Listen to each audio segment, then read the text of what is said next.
Doctor মারুফের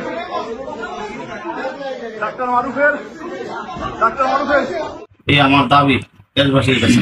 আপনার ভাইয়ের সন্তান কোথায়? মোবাইল গেছে একজন আসলে আছেন কথা বলতে পারে? আমি তো আমার বাইক না কিন্তু ছোটবেলা থেকে আমার বোনরা করার পরে আমার বোনের মাদ্রাসা নিজে নিয়ে গিয়ে লেখাপড়া করেছে, কিন্তু আমার এরকম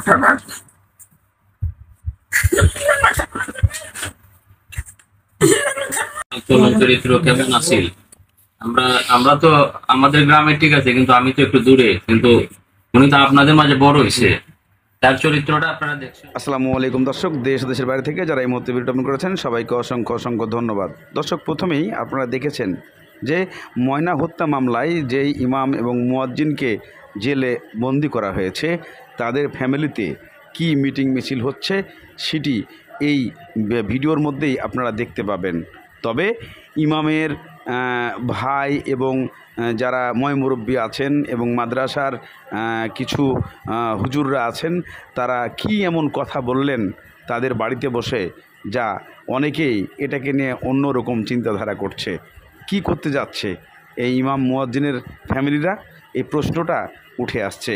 আর এটা জানতে গেলে আপনাদেরকে পুরো ভিডিওটা দেখতে হবে। আসসালামু আলাইকুম সম্মানিত ভিউয়ার্স, আমরা ইতিমধ্যে উপস্থিত হয়েছি হবিগঞ্জের বানিয়াচুন দোকানটোলা, যে আমরা একটি ঘটনা জানি ব্রাহ্মণবাড়িয়া শাহবাজপুর হাবলিপাড়ায় যে ময়না হত্যাকাণ্ড হয়েছে, সেই ময়না হত্যাকাণ্ডে ইমাম মুয়াজ্জিনকে ফাঁসানো হয়েছে, তারা বর্তমানে জেলে আছে।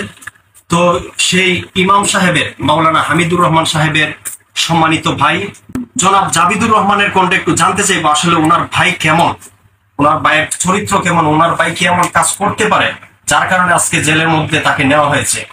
আপনি একটু কথা বলেন দেশবাসীর উদ্দেশ্যে। আসসালামু আলাইকুম। দেশবাসীর কাছে আমার সাকল আবেদন, আমার ভাই সম্পর্কে আমি কি বলবো। আমি যখন কুরবানি দিই আমার ভাইকে বলি গরু জবাই করার জন্য। আমার এই ভাই বয়ে এই গরু জবাই করে না, অন্য হুজুর আইনে এই গরু জবাই করা। আজকে আমার ভাইকে এই মসজিদে যেভাবে ফাঁসানো হয়েছে, যেভাবে অকল্পিত ঘটনা, যা আমার ভাই কিছুই জানে না।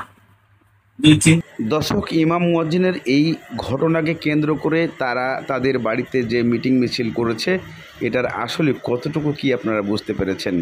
অবশ্যই এই বোঝাটুকু এবং এই জানাটুকুর মধ্যে কি লুকিয়ে আছে, কি বলতে চাচ্ছে ইমাম মুয়াজ্জিনের পক্ষে তার ফ্যামিলির লোকজনরা এবং মাদ্রাসার শিক্ষকরা, এই জিনিসটা আপনারা অবশ্যই কমেন্টের মাধ্যমে জানাবেন।